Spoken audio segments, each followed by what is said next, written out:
Welcome to the HCI family of podcasts. We're your source for personal, professional, and organizational growth and development.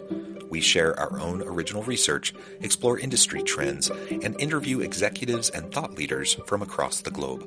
Join us for practitioner-oriented content around all things leadership, HR, talent management, organizational development, and change management.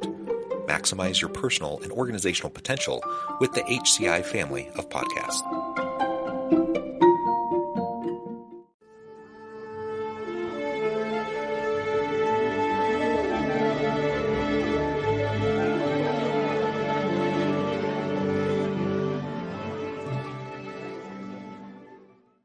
Chester Elton, welcome to the conversation today. Hey, delighted to be with you, John. It is a pleasure to be with you. You're joining us from New Jersey. I'm south of Salt Lake City in Utah. And today we're going to be talking about creating and sustaining high-performance work cultures.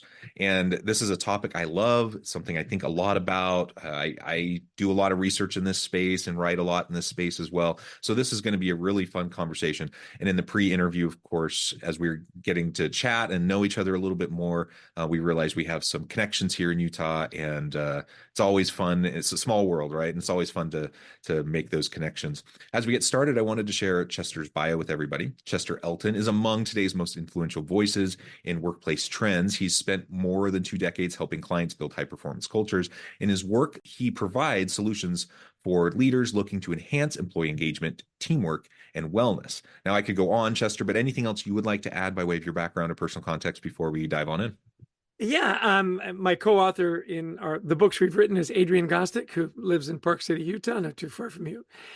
We have written 15 books together on culture and leadership, several New York Times and Wall Street Journal bestsellers, and we've sold about 1.6 million copies of our books in 30 languages. I say all that, John, because my mother's not here to brag on us, so I want to throw that in there. It has been a delight and a wonderful journey. You know, Adrian and I were talking that we've been doing this together for like 24 years now. I think one of the reasons our partnership has worked so well is I live in New Jersey and he lives in Utah. We're not on top of each other. I think distance does breed that kind of collegiality. And as we talk about high performance cultures, it's been really interesting to watch the changes in leadership and teams and cultures. Particularly with the global event of the pandemic and how that changed so many things. So I'm eager to hear your views as to what you think and where things are going, and see if that matches up with our research and what we're writing about as well.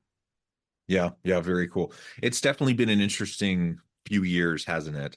And looking at how things have been evolving, shaped and evolved over the last few decades, moving into hyper transition with technology and the global economy and things like the pandemic. All of that, has tremendous impacts on how we engage with each other, how we do the work that we do, how work itself is designed and arranged, which of course is going to change what's needed, if we're talking about creating and sustaining that high performance work culture. Let's start with something that I think has received a lot of attention in recent years because of the pandemic, and that is anxiety and the overall holistic wellness of workers. How do you see that fitting in to this broader conversation around high performance work culture? On the one hand, I could see leaders thinking, oh, that's their issue. That's our people's issue. We'll try to be supportive, but that's something they need to take care of. I'm going to focus on just the workplace. Help us understand how those two connect and why we should be paying attention to this. Great question. Quite a long question, actually, John. Adrian and I have been writing about culture and leadership, as I mentioned, for over two decades now. It was Adrian's son, Anthony, that came to us and said, do you guys ever write about mental health? Well, I'm the tail end of the baby boomers. Adrian is a classic Gen Xer. And we looked at him with a sort of a wry smile and said, absolutely not. We don't talk about that kind of thing. Our generations are, turn that frown upside down, suck it up, rub some dirt on it. When I played sports as a kid, if somebody got knocked out, we all laughed. We gave them smelling salts and sent them back in. Not the best plan. That's just the way we did it, right? And he said, if you're talking about high performance cultures and highly productive cultures, and you're not talking about mental health, you need to rethink that. He says, because your generation never talks about it. My generation, it's how we start every conversation. When we say, how are you doing? What we mean is, how are you managing your anxiety, your mental health? And so it was a real wake up call to us. We actually, Anthony is a co-author on the book. It was always been Gostick and Elton, and this one was Gostick and Elton and Gostick, right? So we took a look at it. And as we started to talk to a lot of CHROs in our network and leaders that we revere, absolutely, if it wasn't issue number one, it was 1A, and particularly exacerbated by the pandemic. So let me give you some numbers, and then we can talk about what leaders have been doing to manage that. Pre-pandemic, 18% of workers said that they had some kind of anxiety disorder. So call it 1 in 5. Post-pandemic, we're looking at 2023, it jumped to 30%. Well, when you've got almost a third of your workforce that's suffering from an anxiety disorder. Now, everybody gets anxious. This means I'm so anxious I can't do my job, right? Yeah. So then we broke it down and said, that jumped to 42% in workers in their 20s and early 30s. So now you're looking at numbers that are gigantic, right? If you had 10% of your workforce that was out with COVID, that had major impact. Take a look at 42%, and you're like, well, we're paralyzed. Now, in great cultures, you find good people, you want to keep them. And we found that 50% of millennials and 75% of Gen Z had left a job due to mental health. So we said, okay, so wow, let's figure this out, right? So one of the questions we had was, why do you leave? And we found that 90% of workers, and this is everybody, not just millennials and Gen Zs, didn't feel safe talking about it. And so why do you think that is, John? Why do people, they'll tell you that, they've got the flu. They'll tell you they, broke their leg skiing. Why won't they talk to their managers about mental health? Why? There's still, I mean, there's still a stigma around it. And, if I'm wanting to move up in the company, if I'm wanting to be given more responsibilities, if I'm wanting to take on leadership roles, there's still a stigma around, can this person handle it? Right. Yeah. Absolutely. And that's where we really said, okay, if this is as pervasive as it is, and there's still this huge stigma, what do we do about it? And so as we looked and we talked to a lot of counselors, we talked to a lot of organizations that handle it very well, it came down to 3 things. That first and foremost, you had to normalize the conversation. If 42% of your workers had broken legs, you kind of go, whoa, what's going on? Take everybody's skateboard away from them. You would address it, right? So you've got to normalize it. Destigmatizing it is harder, right? And one of the ways that we found that was most effective was when leaders could share their stories and say, by the way, you're not alone in this, right? I've been anxious as well. If you get overloaded, if it just gets to the point where you haven't been sleeping, take a day, take 2 days, take a deep breath, and come on back. That's what I do, right? And for a lot of leaders, that's hard because, particularly new leaders, they want to be the strong leader that's got all the answers. And, I can pull the 18-hour days for 3 weeks in a row and be like me, right? As soon as you can share a story or share a situation, and with the caveat, don't worry about it. It's not going to affect your bonus, your raise, your promotion, and so on. That goes a long way to destigmatizing it. And the third thing, so you've normalized it, hopefully you've destigmatized it, is this idea of empathy.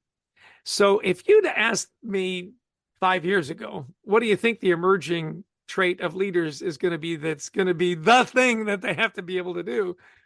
Empathy would not have been in my top 20, right? Communicator, motivator, visionary, whatever. Now it's empathy. And there's a difference between sympathy and empathy, right? Like sympathy is, geez, I'm really sorry that happened to you. That must be hard. Can I take you to lunch? Empathy is where, again, you're sharing your story. And the message that's really important when you've got employees that are really suffering from anxiety, maybe there's some depression rolled into that, is that you're not alone. We're here to support you. that goes way up. When we looked at the studies that said when employees have a manager that will just listen, I Hmm. don't always need the answer. Sometimes I just need somebody to listen, that they are less likely to take sick days. They are less likely to quit. This idea of the empathetic listening leader has become really, really important. And why? Because you've got this big chunk of your workforce that's right smack dab in the middle of this, and you've got to address it. Does that make sense to you, John? Is this resonating?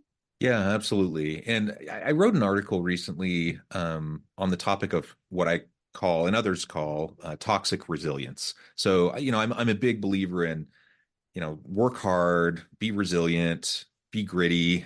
Things are tough for everybody. Everyone has hard things in their lives. Work your way through it. And with the help of those around, you can get past it, right? So resilience, that's important. That's an important skill and trait for people to develop. The problem is a lot of times when we talk about resilience, we talk about it really in a dehumanizing kind of way, like, just pull yourself up by your bootstraps, just build, I once had someone say, when someone was talking about depression and anxiety, this other person said to them callously, just go to Home Depot, buy some supplies, build a bridge and get over it. Like it's a bit of a resilience mindset, right? And there's nothing wrong with resilience. I want people to learn to be resilient. I want my kids to learn to be resilient. But there's a point where you get to toxic resilience, where there's this expectation that if you're suffering, if you're dealing with depression, anxiety, any other sort of mental health challenge, that it's a you issue. It's not something else. It's not something that I, as a leader, should even be worried about or brought into. And that's the problem, right? If you have that kind of a culture, then you have not only the people don't feel safe to speak up, you have the huge stigma around it, and it probably will negatively impact people if they share about what they're feeling or what the stressors and anxieties that they're dealing with. I've known plenty of leaders where it's a reason why people don't like to say it. It's because I've known plenty of leaders who still today act like it's this big red flag, like, oh, mental note, never choose that person for a leadership role because they, deal with anxiety. And the reality is we all do. Like we all have, not all of us have clinical depression or clinical levels of anxiety, but we all have stuff and we all have challenges and we all go through different periods and episodes in our lives, some more challenging than others. And the reality is we're all going to be dealing with this stuff at one point or another. And so to your point, focusing on helping people understand how they can be more resilient, great.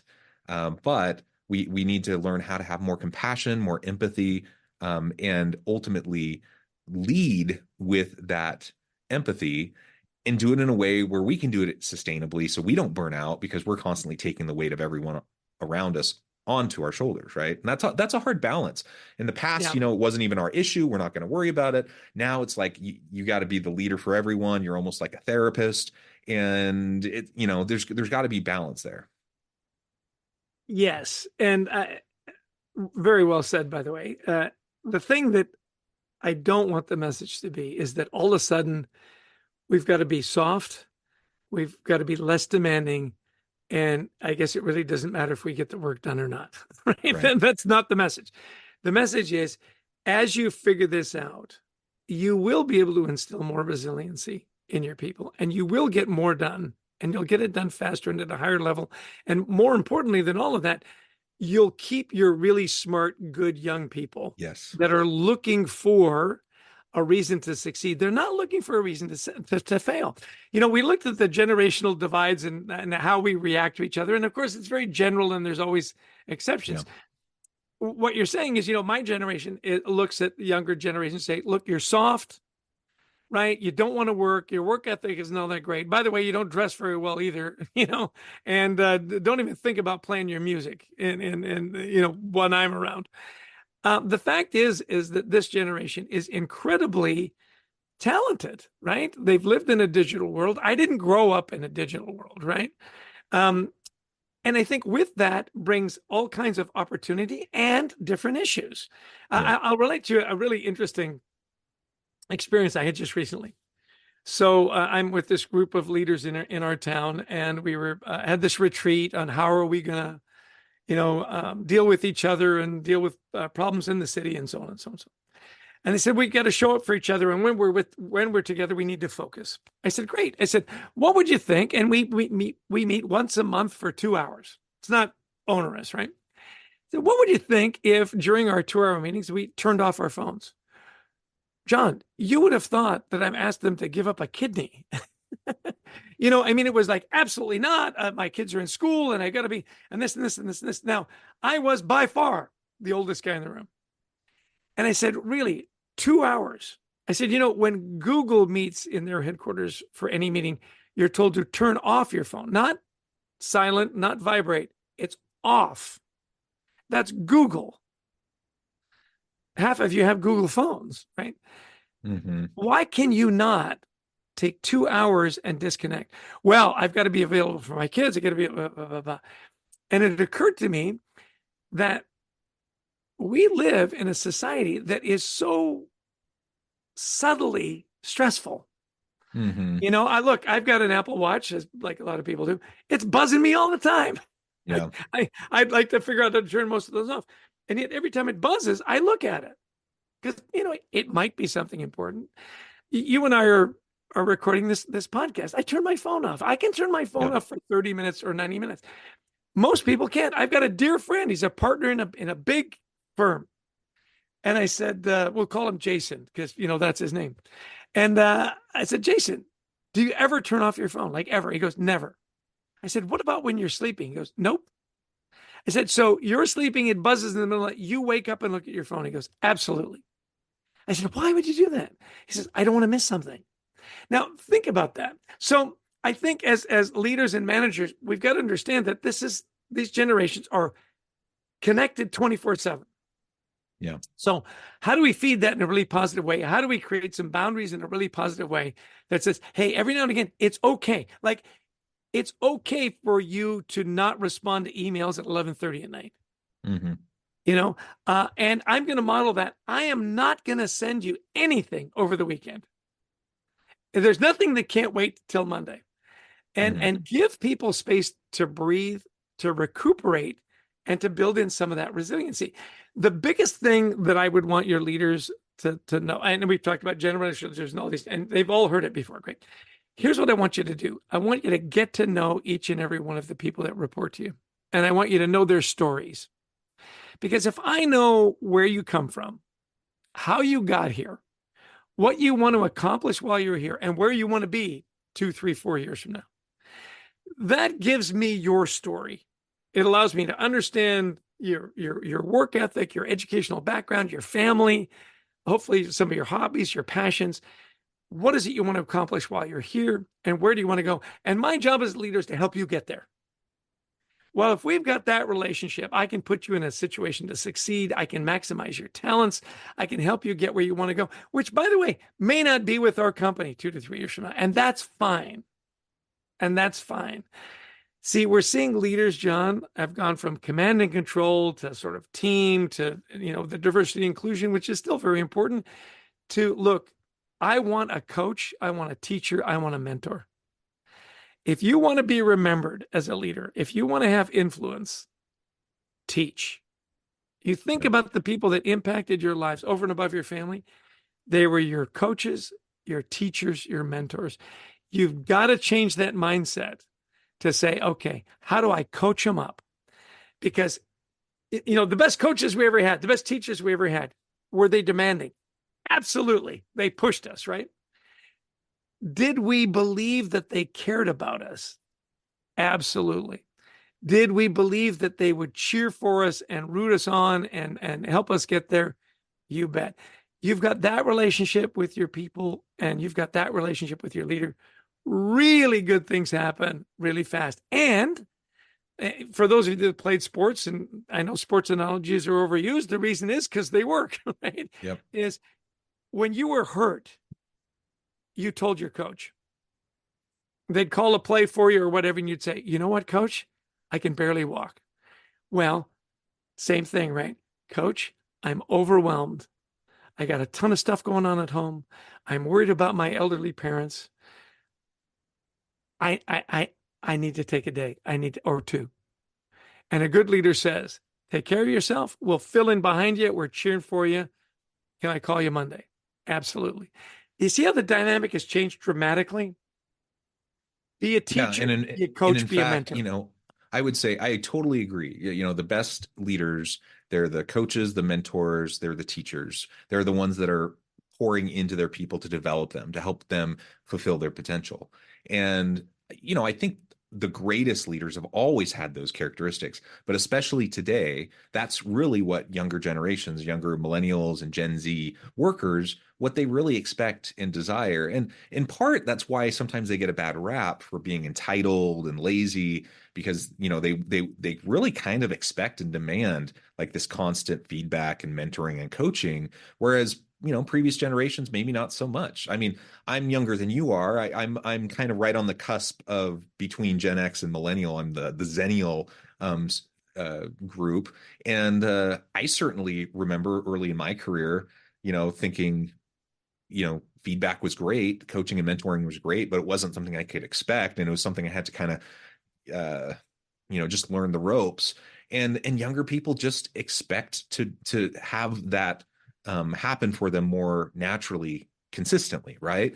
And as a professor, I'm teaching students, and I'm teaching them about good, effective organizations and good leadership and how to do things effectively. And I mean, that's what I'm teaching them. I'm like, yeah, to be a good leader, you're going to have to coach and mentor. So in part, they're coming out of school with this heightened expectation of thinking, yeah, that this is what we should do, and they're holding us to it, right? And so Yep. sometimes we don't like that, and we want them, we older generations like myself will say, well, I had to just grind. Just had to get through it. I had to pay my dues. You should too. And they're saying, never. I'm not interested in that. I'm just going to go to a different company.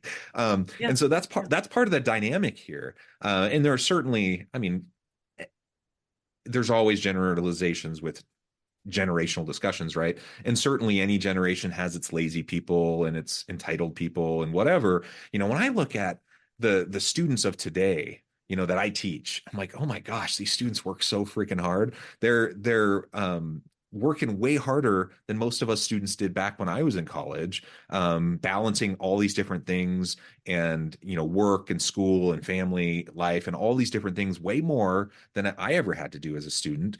And I think about that, I'm like, they're not lazy. They might have different priorities, they might have different expectations, but I don't see it as lazy. And so I think part of it is just reframing the conversation that we have around what it means to be a good leader and how to empower our people and how we can do that effectively. And ultimately, whether we like it or not, it's the reality that younger workers expect it. Yes. And so And if this, we want them to work for us, we're going to have to figure it out. yeah, and that's your point. So good leaders figure it out. Good coaches figure it out. This is the talent that's available. These are the issues. Let's figure it out. The other thing that I want to leave with your listeners is if you truly want to be measured as a great leader, you've got to figure out how you create other great leaders. Yeah. Yeah. And what does your leadership tree look like? We talk about it, the coaching tree. If you wanted to be a great coach, you'd become an assistant coach for some. I've got leaders that I know that one of my favorites is Scott O'Neill. He was really an icon in sports management. And it was just well known that if you wanted to have a great career in sports, you wanted to go work for Scott O'Neill at some point because he pulled together brilliant teams very quickly. He's a student of leadership. And does he lead differently now than he did 10 years ago? Absolutely he did. Or he does, right? And the point is this. Great leaders adjust. They adjust. Did you have to lead differently during the pandemic? Yeah. You couldn't say, hey, this is the way I lead. I've always led this way. And if you don't like it, you don't have to work for me. Great. And they found themselves very lonely very quickly, right? So figure it out, get into that talent pool, and understand that the generations that are constantly connected, they have no downtime. There is Yeah. no downtime. I have a friend who's very, very creative. And he said, it's a shame. Creativity, one of the elements of great creativity, I love this, by the way, is boredom. Yeah. Be bored. Go do nothing. You don't always have to be connected. You don't always have to be streaming. You don't always have to be, you know, doing whatever. Turn off your phone, walk out, sit on the dock, and watch the sunrise for an hour. Let your mind relax and be bored. And see, great leaders and great coaches give their teams time off. Just take a break, take a breath, leave your phone. I'll tell you what's really interesting. I've developed this habit with our family. When it's time to eat, I leave my phone in my office and say, look, I can have a meal for an hour and just focus on the family. It's okay. I give myself permission to enjoy a meal for an hour. So I guess, as we're wrapping up, mental health and anxiety in the workplace, if it's not the number one issue in a lot of organizations, it's 1A. And the good leaders figure it out. If you can normalize the conversation, destigmatize and empathize, and if you know your people's stories and be excited about this talent and where they're going, you're going to be fine. You're going to have lots of people want to work for you. And as we looked at productivity and innovation, it all goes up when people feel safe to talk about mental health, when you've got things in place to help people with mental health, not just talking to your leader. I was at a wonderful dinner. The CHRO of MasterCard was there. They've got a program where you can certify to be a mental health champion. And they have over 500 employees that volunteered to go through the training. They're available at all different levels of the organization. You can call them anytime. Who doesn't want to work for those guys? You know what I mean? That's incredible. They got it. They put it where they put their money where their mouth is, and they're getting incredible results and incredible people joining their team. So it can be done. Don't despair, right? Figure it out, move forward. It's a better way to lead. It's a better way to teach. And the ripple effect of those great leaders is beyond the workplace, into people's families, into their communities. Figure it out. And by the way, the best way to figure it out, buy Anxiety at Work, this great book that Adrian Gostick and we wrote. It's available at fine bookstores everywhere. 8 ways to deal with anxiety in the workplace. And they're simple, easy to understand, hard to implement. Absolutely. Give you the data, give you the tools. We're very passionate about giving people ways to make their workplaces better. And that's my sermon. I'm sticking to it, John. Very well said, Chester. Thank you so much. It's been a real pleasure. I encourage the audience to reach out, get connected, find out more about what Chester can do for you. Check out the book. And as always, I hope everyone can stay healthy and safe, that you can find meaning and purpose at work each and every day. And I hope you all have a great week.